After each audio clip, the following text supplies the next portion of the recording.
Good morning, good morning. I am here with Kevin Iglesias. He's a very famous podcaster.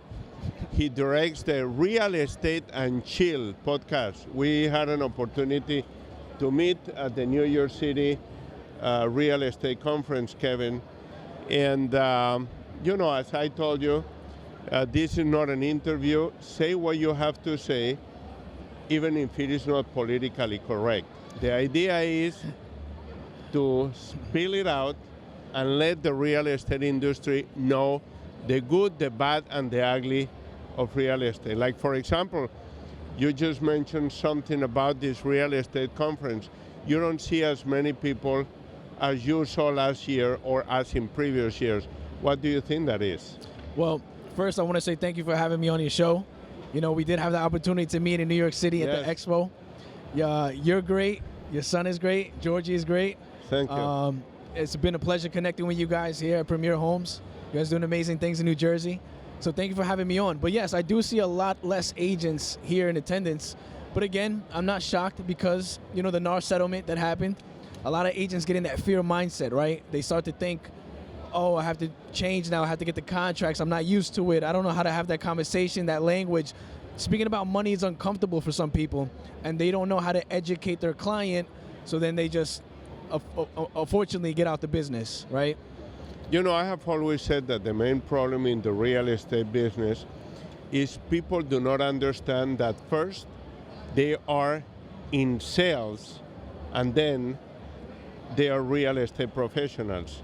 I always tell my people that I speak with when they ask me, what industry are you in? I don't say real estate. I am in the business of sales. Yeah, but what do you sell? Then I say real estate. The main problem, Kevin, and I don't know if you agree with me, is people are weak, mentally weak. This business is about mental strength. I have seen many people in the real estate business get out of the business because of situations like the one that you just mentioned, the National Association of Realtors settlement. I agree. And look, a lot of agents don't want to hold themselves accountable, right? They don't want to have those uncomfortable conversations.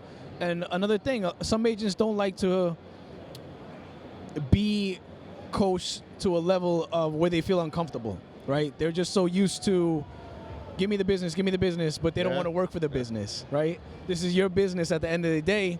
And if you're not doing what you have to do, you won't see the results you want to see. The main problem is not only they don't want to be held accountable, but they don't keep adapting to the business. This is a business of dynamics. What you did last week may not work this week. Look what is happening. August 1st, 2024, the Real Estate National Association of Realtors settlement kicks in, and a lot of people are out of business. And you see what is happening here.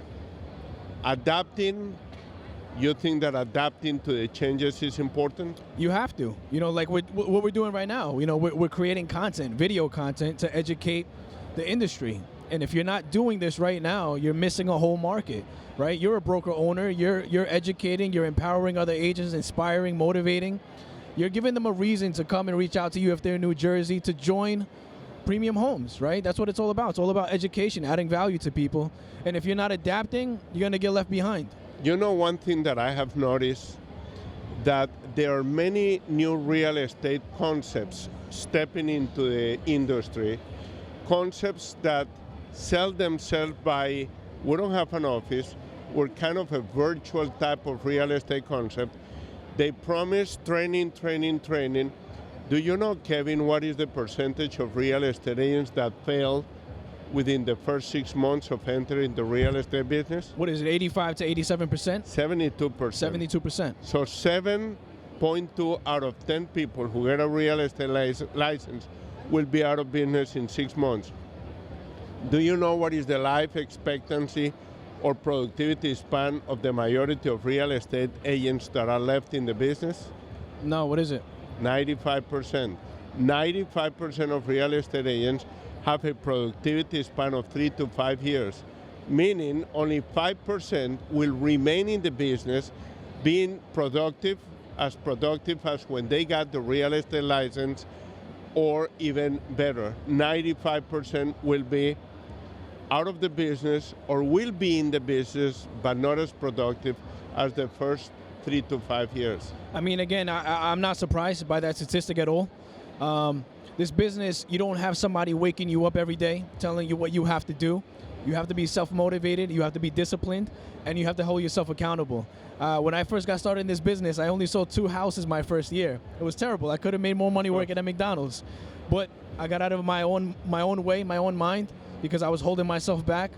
And once I took control and I got over my fear, I started doing 12, 15, 25, 30 plus deals. You know, now I'm in Long Island. There's around over 30,000 agents just in Long Island. I'm in the top 500, top 200 of my industry, in my market. So it's a lot of grit, a lot of hustle, and a lot of work, but it's worth it.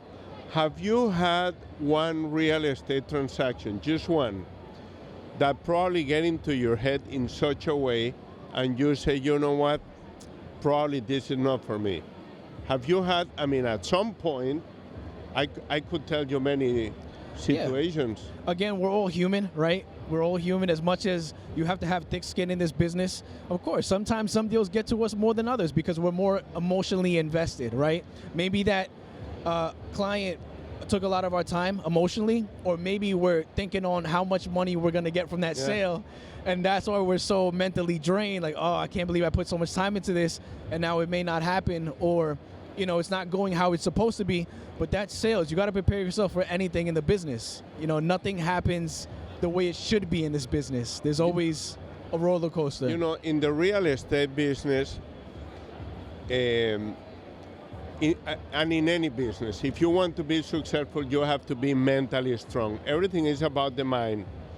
I remember when I got my real estate license many years ago, I had a situation right after I became a broker. Within 6 months of becoming a real estate broker, I had this deal that was about to close.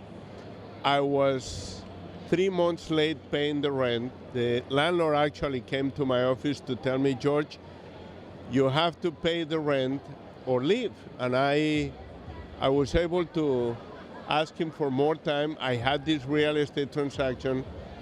I listed the property, sold the property, a substantial amount of commission money coming in, enough to catch up with the rent.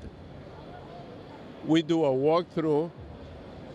In the middle of winter time, what happens with the pipes? Ooh, bursted pipe, flooded everywhere? Exactly. It was the whole house, the whole living room.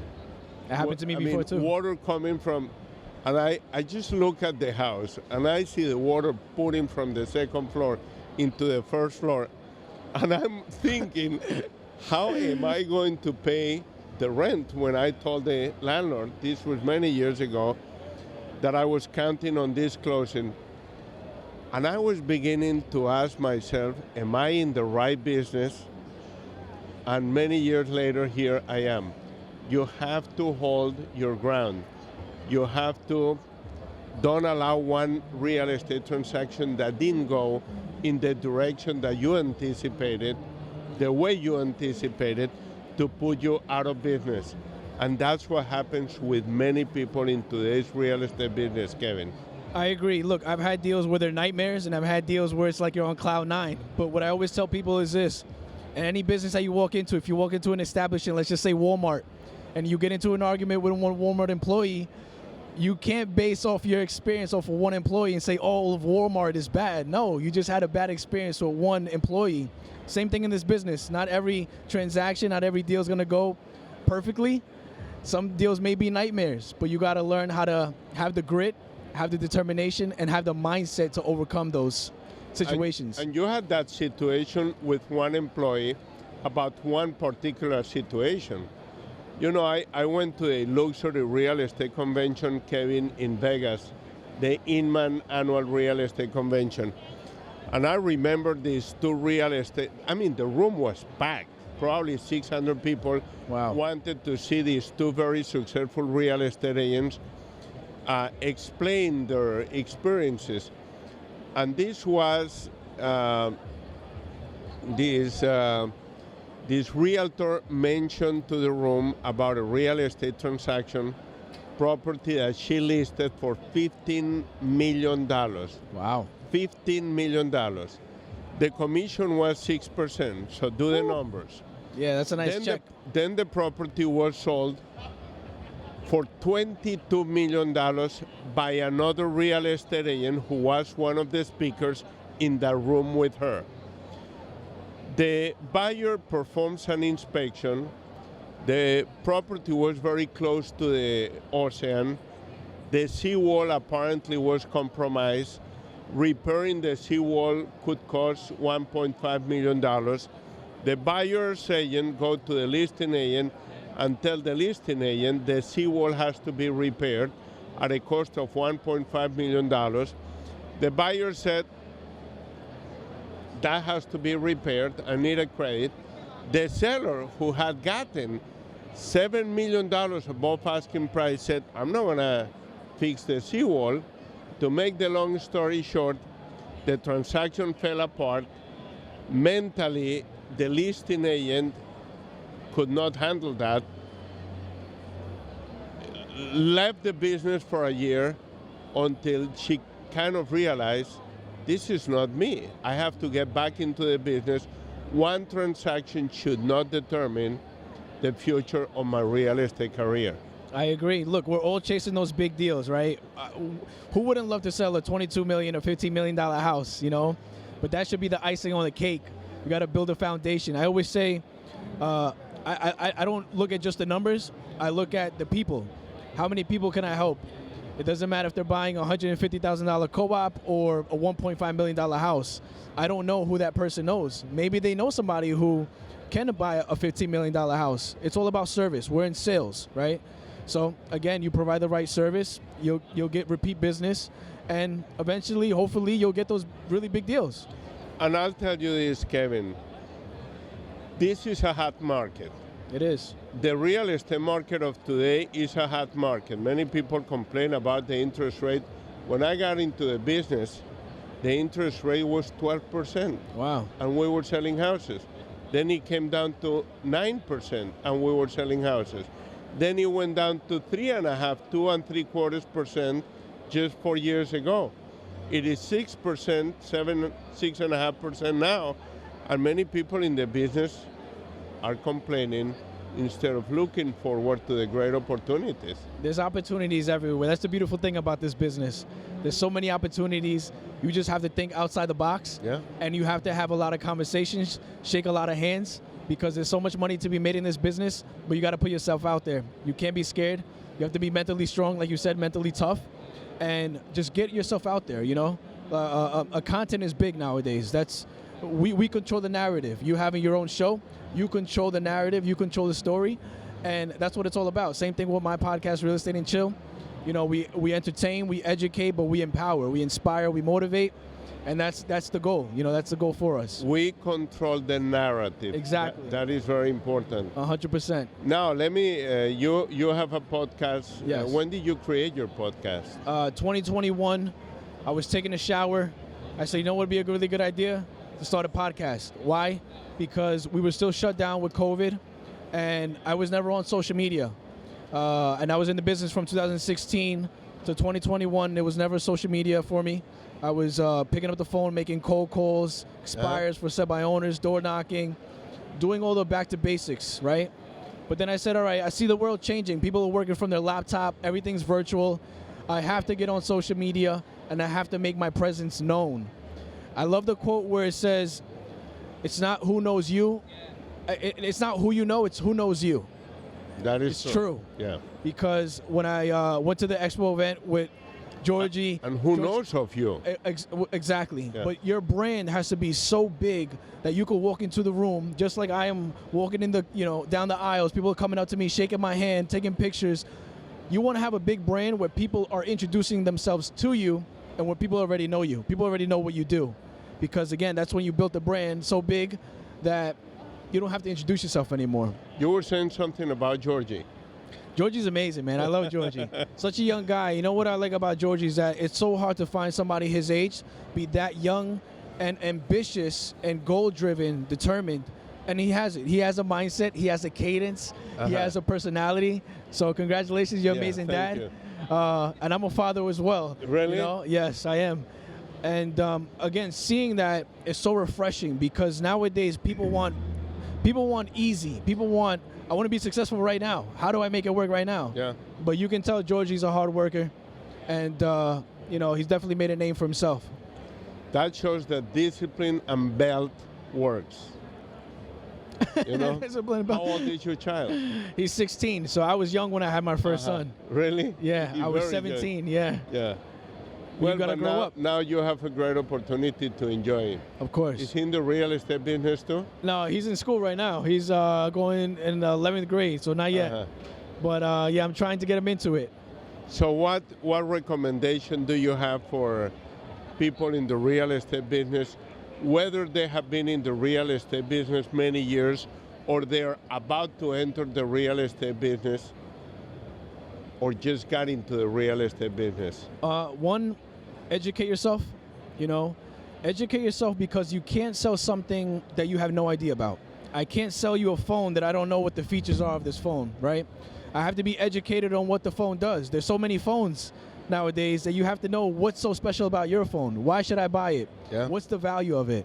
So get educated on the market, the loans, know the stats in your area. If you want to be a top producer in Elizabeth, New Jersey, know everything that is selling, days on the market, how long does it take for a house to get listed, how long does it take for it to get under contract, you know who is the big players in those markets and create opportunities from that.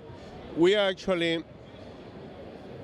cover the whole state of New Jersey and we're licensed in the state of New York too. Right.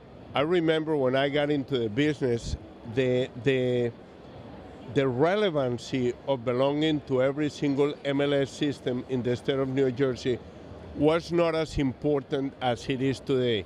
New Jersey is a very small state, and today you travel an hour and a half, 2 hours to show a house, sell a house, or even list a house. And that's what is happening. The dynamic of the business is opening up for great opportunities, Kevin. I say the exact same thing. You know, we're no longer in the era of I want to just hire a local agent. You could hire an agent who's not local and they'll have more tools, more information, more knowledge, more value, more education, more experience to get your house sold for more money. I sold a house recently that I don't live nearby. I live about an hour and a half away. And I sold it. I sold a penthouse in the same building, you know, and I wasn't the local agent. But again, I brought the most value to the table, and that's why he worked with me. So it is all about value. It's all about value. You know, nowadays, you know, everybody can shop on Amazon, right? Amazon is not local. It's online. You know, everybody usually shops online nowadays. Yeah. Nothing is so much local. So I think don't think so much in a local mindset. Think global. I want to be global. Premier Homes, I want it to be global. Real Estate and Chill, I want it to be global, you know? I want to have a big business, a big brand. So anywhere you go, people know who you are and they respect you because of your success. Your success is always going to speak for you, right? The business that you do, the service, the relationships that you create are always going to speak for you. So again, just get your name out there and build a big brand. Be mentally tough. Be resilient and don't give up, because in this business, as you know, there's times we want to give up, but we keep pushing through. Very good, Kevin. Thank you very much I appreciate you having to participate. And I hope we can see each other in the future, do business together, and probably do some sort of big real estate event at the Ritz Theater in Elizabeth. Let's make it happen. So again, I want to leave off with this. February 21st, we're going to have a really, really big event. Your son, Georgie, is going to be speaking on as one of the speakers. It's going to be like a TED Talk style speaking. No, it's not a panel. It's more of just, you have the stage is yours. Now provide the value and the education. We're going to have around 400 people in attendance, and this is going to be in Long Island. So February 21st, Long Island. Do you have a website or something that we can... Follow us on Real Estate and Chill on Instagram and on YouTube. We're going to start promoting the event. We're going to send out the links, and we'll email you all the information. we're going to make sure that we advertise that event. Of course. It is important for real estate agents and people in the real estate industry, even in the mortgage business, to come to these great events. I agree. I agree. Hey, Kevin, Thank you for having very me on. much. Okay, big guy. All right, You know, thank it is you. a pleasure. Thank you. Always, always. Thank you.